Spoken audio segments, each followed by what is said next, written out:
Thanks for clicking on this edition of Inside the Zone alongside Blake Sebring. As always, I'm Glenn Marini, and we got a lot of hockey to get through because, man, their schedule is packed over the next 3 weeks. We're talking 11 games in 18 days. We're going to get to that, but let's talk about... But be rested and be ready and be in prime condition to go into the playoffs. Right. You got to be in primo shape to get ready for the postseason.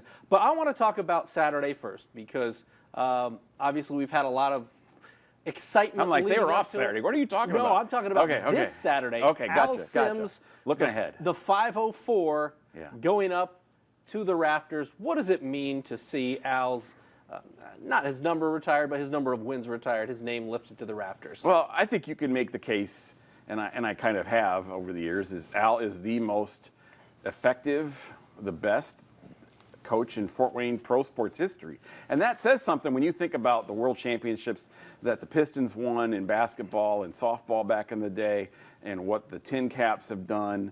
I think it's a real honor, but I mean, it's kind of hard to argue with what he's done and what he's accomplished. I mean, winning titles in 3 leagues, and he basically won the 2 of the 5 were the most impactful titles in Fort Wayne history as well. What is it about Al that allowed him to be that effective? Because, I mean, you knew him on a personal level. I had a chance to interview him. I don't certainly know him as well as you do, but what was it about his personality and the way he approached things? Obviously, he had that NHL pedigree, coached the San Jose Sharks for a season, which is pretty darn impressive. It'd be like if Eric Wedge came and managed, the Tin Caps for a year. Right, so right. Talk a little bit about what it was about Al that made him an effective leader for this Komets franchise.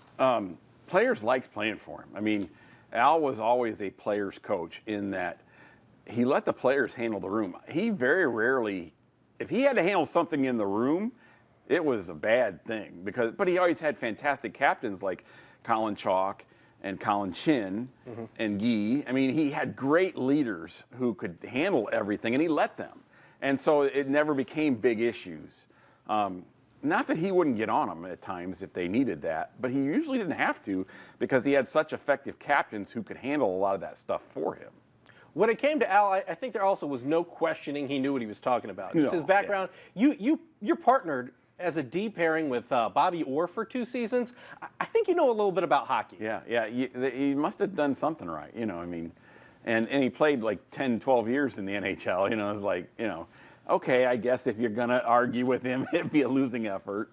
But, I mean, he didn't argue that much. I mean, that was part of it, too. I mean, unless you were a referee, he argued the referees all the time.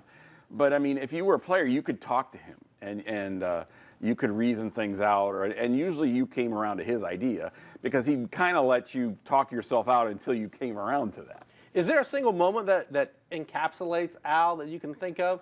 Yeah. I'll give you the biggest one, I think. They were 2-7-1 in 92-93.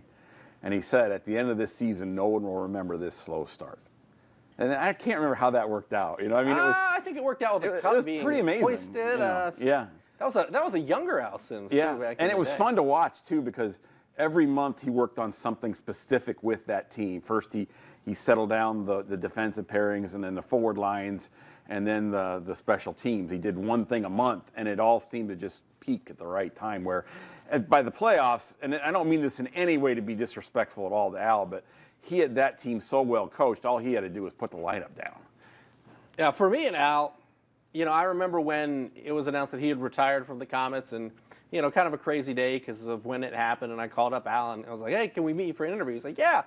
And he was out at his the horse farm that his wife worked at, and he was like, I can't tell you exactly how to get there. Just meet me at Sam's Club. He's like, we'll do an interview in the parking lot. So here I am. The guy played with Bobby Orr, was his line mate, then coached the San Jose Sharks in the NHL, and we're meeting in the parking lot of Sam's Club to do an interview, and I roll up, and there's Al on the phone in his car. He was doing a radio interview at the time, and it was like... Very unpretentious. Yeah, exactly. I mean, considering everything he'd accomplished. Right. Yeah. That's what I'm getting to. Just down to earth, and, we certainly enjoyed the time with him. I know Gary learned a lot from him. So how much of what Gary is doing is from Al, and what kind of footprint does Al still leave via Gary that we see in the Komets Well, let's today? face it, without Al, there wouldn't be Gary. Yeah.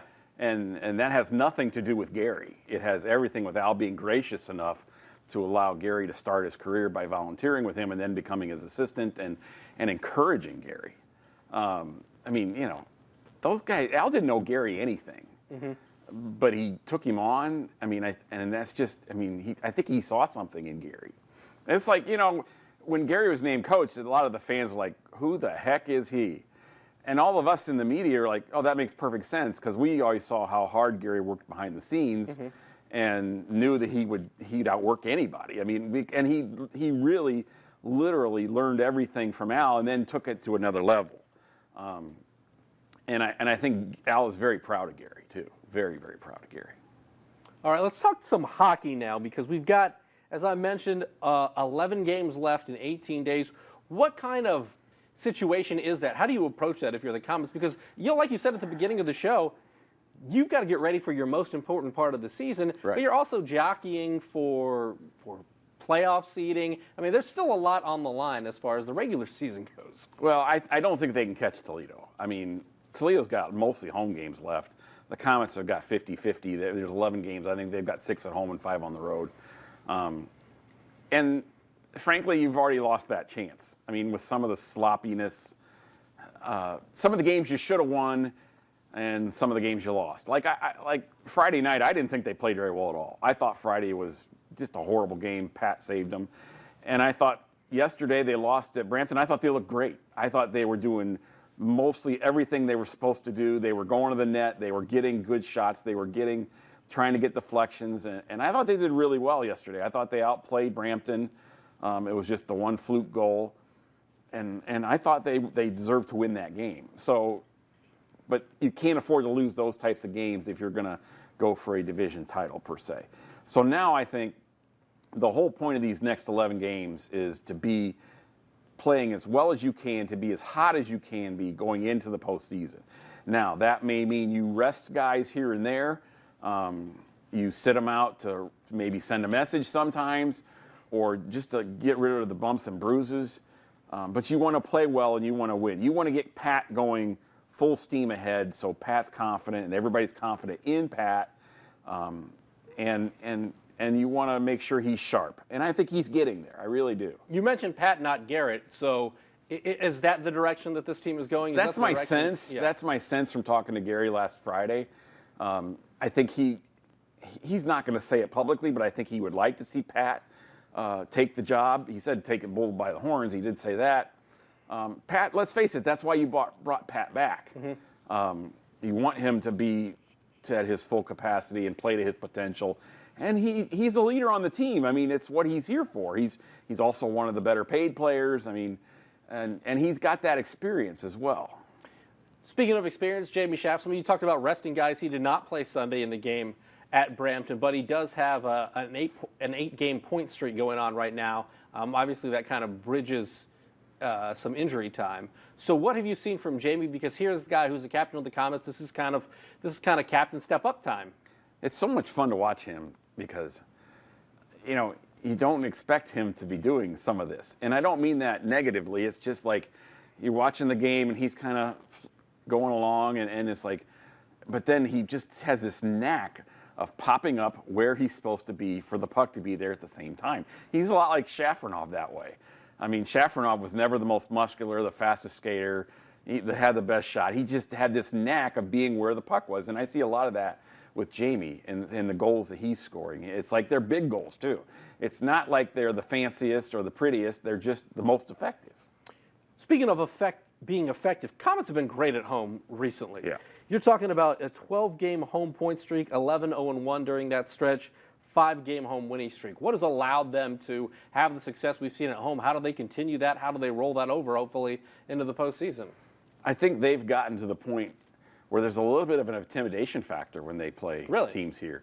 There's the physical side of it, but I think the crowd really helps them. And it's not something, I mean, just look at what their road record is. They're 500 or less on the road, essentially, if you count the 6 shootout overtime losses. I mean, they've left a lot of points out there on the road, and they don't seem to ever lose those points at home. They just find another gear in the third period, especially at home, that they haven't found as often on the road. And that's one thing that kind of, I would love to see them, those last 5 road games in the regular season, oh man, it would mean so much to them, confidence-wise and everything, if they could sweep those. So here's what the schedule looks like this week. Wednesday, Norfolk. I was surprised this is the first time that they're meeting. Or Fort Wayne Komets East. Yeah, the Matthew Kirado era of him being shipped back and forth. No, but I mean, they've got Michael Tam, they've got John Dunbar, they've got, I think Stephen Summerhays is there now. I mean, they got a bunch of guys there who played here. Guys that we have seen in camp quite a bit. Norfolk at the Komets on Wednesday. Friday, you got the K's at Quad City. Cincy at the K's Saturday. Florida at the K's on Sunday. What do you expect to see this week? Because 4 games in 5 nights, you're going to be playing a lot of hockey, and you want to be fresh. Well, look at it this way. The 2 most important games, the 2 best games should be Quad City on Friday, a huge game. If you want to stay on top of Quad City, especially over there. And then Florida on Sunday. Florida's a really, really good team. They've been a division leader for most of the season, and that's going to be a great game. That should be a fun game to watch. Plus, it's Princess Night, and, that'll be fun, too. Yes, Princess Night. Yeah. You wouldn't know anything about that, though. We familiarized ourselves with Princess Night this past Sunday at the Mad Ants game. So we have photographic proof, quite a bit of it, to prove that we were there. But final question, just your thoughts overall as we head into what is now, to me, this is the home stretch of the season. This is it. I mean, why did they lose Sunday? Well, one of the reasons was they had a stupid, and there's no other way to say it, a stupid penalty in the last 5 minutes on Sunday. Mike Umbach got hit from the side and behind, and he slashed back, and of course he retaliated, and he gets caught. They killed the power play. I mean, you got to clean that up. Somehow, some way, you have got to clean that up. You cannot do that and expect to win a championship. You're never going to do that. You've got to endure. You've got to take a hit. You've got to sacrifice. It's that time of year, and they've done that all year, and you just wonder, are they going to get it? All right, we will see if they get it this week with 4 games. We'll have plenty to talk about next Monday here on Inside the Zone. For Blake, I'm Glenn. We'll see you next week.